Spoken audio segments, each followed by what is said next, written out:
another episode of Te Akau TV. A lot to look forward to this week. The start of New Zealand Cup and Show Week down there at Christchurch. The Ready to Run sale during the week as well. And plenty to look forward to in the coming days or so. And a really exciting weekend for the team, both here and across the Tasman as well, with plenty of nice chances. And we'll look to preview these over this edition of Te Akau TV. So we'll start up north at Pukekohe with this girl here, Miss Purna, making her race day debut. She was really good at the trials there at Taupo. Obviously on a quick sort of 10-day turnaround, but she's come through the trial really well.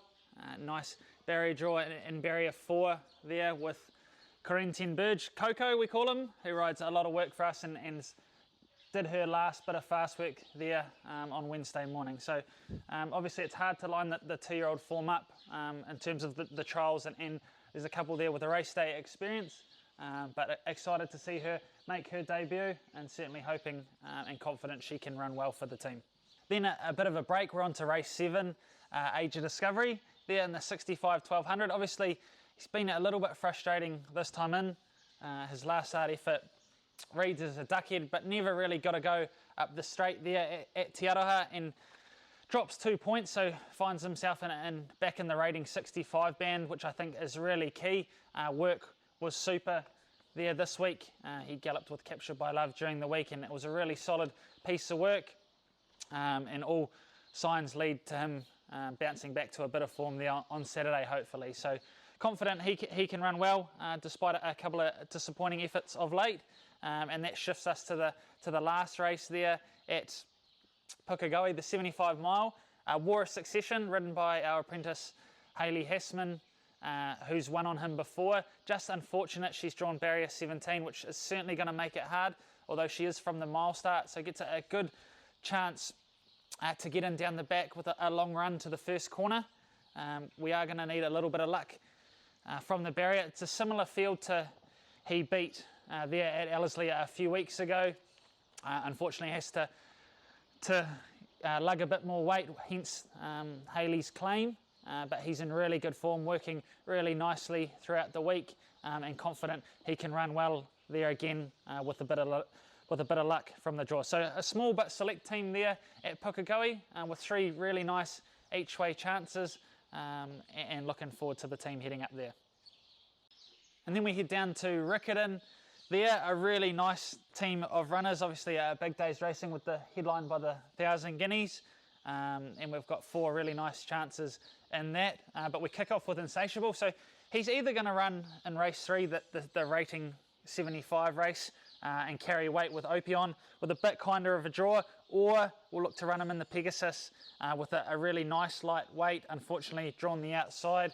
Just still yet to make that final decision, and we'll have a good team talk over the coming couple of days, but he's in really good form. We've spaced his runs, which is where he seems to go his best races. He typically runs really well down the chute, either at Riccarton or Trentham, and he's really sharp over those sprint trips and has always been a really talented galloper. So whatever race he runs in, confident he's a really nice each way chance with the right run. He's obviously quite a warm favourite there in the 75, but still think if he took his place in the Pegasus, he's still a really strong winning chance. We then move to race 4, Options Open, in the maiden 1200. She was meant to run last week, just had a little bit of a hold up with a foot, but it's come through it really well. Bruno jumps aboard with the light weight. Obviously a 3-year-old filly against the older horses is never really that easy, but she's in really good order, and finds herself in a nice race with a good jockey and a nice barrier draw. So another nice each way chance for the team. Obviously that shifts us to either potentially Insatiable in the Pegasus. So following Options Open, we head on to Captured by Love there in the Group 3 Fillies and Mares 1400. Really excited to see her back down in Riccarton. Obviously she won the Group 1 1,000 guineas this day last year. Unfortunately, no luck with the barrier draws throughout the whole card, really. We've drawn the outside in all the feature races, and obviously Gracie unfortunately has to jump from the outside barrier, which is going to make it certainly difficult, but finds herself in a nice race to hopefully bounce back into some winning form.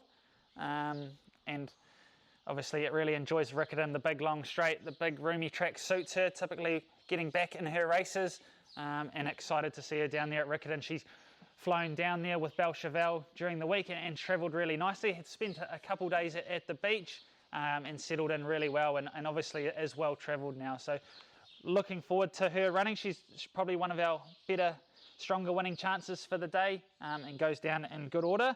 And that leads us on to the second feature race of the day, the listed Metropolitan Trophy over 2600.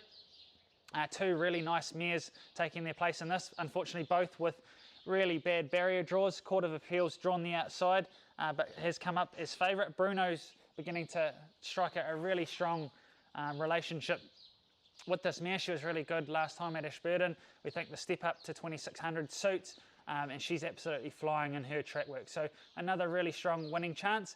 An Elegant Lady, she was really good there last time in the listed 2000 metre race down there at Riccarton 2 weeks ago. Just got a long way back from a niggly barrier draw, which she's probably going to have to do today. And we've just added the noseband just to hopefully see her settle a little bit better during the running. But certainly happy to have Craig Grills aboard. He's riding in super form, and with a bit of luck, it's a good opportunity at her for black type. So two really nice chances there, and that shifts us to the rating 65 mile. Cognoscenti, he's on the quick backup, the 8-day turnaround from a really good first up run down there over 1400. I think the step up to the mile really suits him.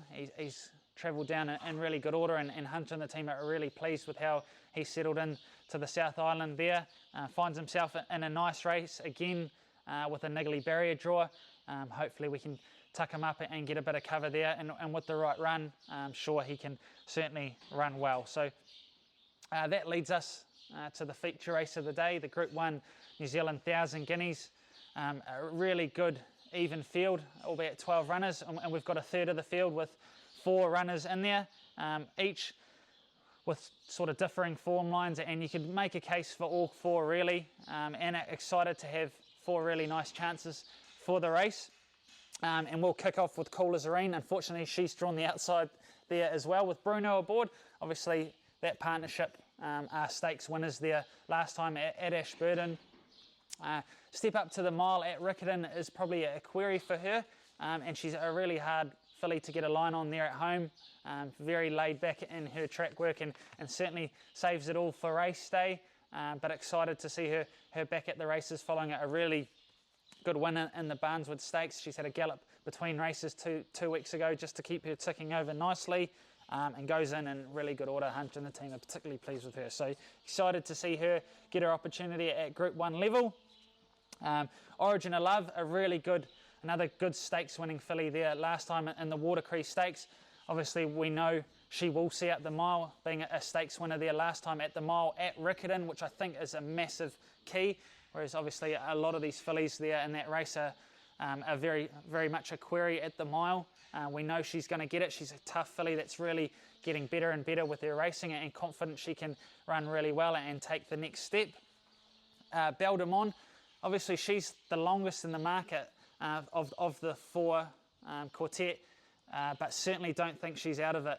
She's running really nice races. She was particularly good winning there first up, and has trained on really well. She hasn't had the rub of the green at times, but I thought her run at Ashburton without a lot of luck was good. She was really good through the line. Excited to see her step up to the mile at Riccarton. Big roomy track, and confident with Rory aboard. She can run a really nice race, and certainly run better than her odds. I certainly don't think she's the worst of, deserves to be the outsider of the field, I should say. And Belcheval, she's a bit of the unknown for the team. Couldn't have been more impressive there at Ellerslie to stake her claim, and certainly excited to have a throw at the stumps with her at Group 1 level. She has to take that step to black type now, but everything she does here at home suggests she's a filly of Group 1 quality. Her work's been super since the Ellerslie run. She's travelled down really well with Captured by Love.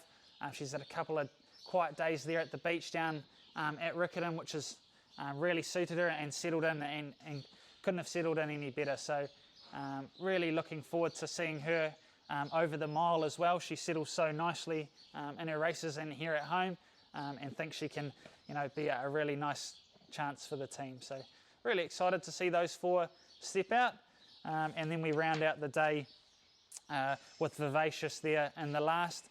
Had absolutely no luck after a freshen up down there last time out at Riccarton over the 12. She's got a really good record at 1400. Another one that's drawn a little bit niggly, but really excited to see her back at the races, and I'm just hoping for a bit more luck with her than she received last time. She tends to get a little bit back in her races, isn't the sharpest from the barriers, but with the right run, confident she's another really nice chance to round out the day. So a quality team down there in the south, and a really good day's racing. Obviously you need a lot of things to go your way and the rub of the green on those big days, but the team are going in fantastic order, and excited for a great day's racing at both venues here in New Zealand. And just signing off with a best bet for the viewers.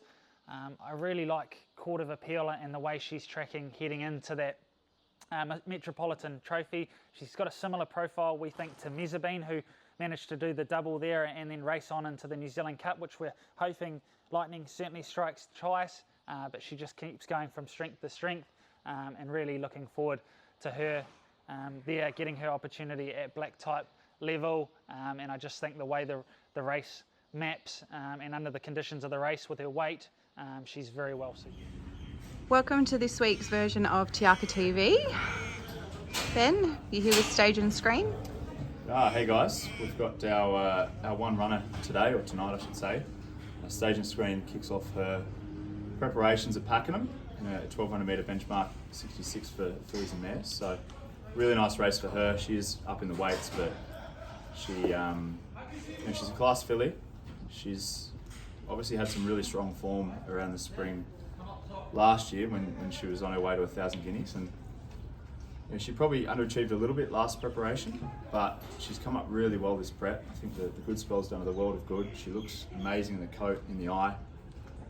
She's tried up really well, so her latest jump out, she savaged the line, and got Luke Cartwright on her tonight, who really wanted to stick with her. He gets a kilo and a half off, and I think she's about $7 or $8 in the market, but soft ground, which she loves. I think she'll certainly outrun her price. So hopefully we can keep the ball rolling. We had 4 winners last week. We had a filly run nice on Wednesday that probably should have won as well. We had GG's Miss Truth run second in a group race on Derby Day. So horses are really running well, and hopefully tonight she can continue that. And then into tomorrow? So Saturday we've got 2 runners, but Tower Bridge we're going to scratch, who's a lovely colt for Cornwall, and just wait for Caulfield on Wednesday. There's just a lot of rain around, and it wants firmer footing, that's for sure. So we won't run the risk of going to Geelong from a wide barrier. We'll wait till Caulfield on Wednesday, kick him off over 1,000 with Craig Williams. But tomorrow our one runner will be Jenny's Meadow, who runs in the second race on Champions Day, and I think she's about 10 to 1 in the market, but she's a good chance. She's a really good each way chance. She's run second in a group race on soft ground before. There's meant to be plenty of rain around tomorrow, and I think she's going to run a big race second up for us. She already ran really well first up. She's improved drastically at home in her coat and condition. Work's pleased us. Kept her quite fresh into this run. I think she's a filly that might appreciate it, and certainly think she can run on strongly and at least run a top 3 race, and hopefully she's running into the finish. And then we've got one runner on Sunday, Play It Cool, who's a Te Aka horse on debut by Cause of Beale. So he heads up to Wodonga in what is a pretty weak race. He's a Cause of Beale that hasn't shown us a lot of speed, but he wants a trip, so we're going to kick him off over the mile. I think there's 7 runners in the race, and albeit he's drawn the widest gate. Say hello, girl. The form of the race is average, and I think that he can actually run quite well. Hopefully he can run top 3, but it wouldn't shock me, even though he hasn't shown a hell of a lot at home. He's just sort of been a bit one pace. Wouldn't shock me if he surprised on debut.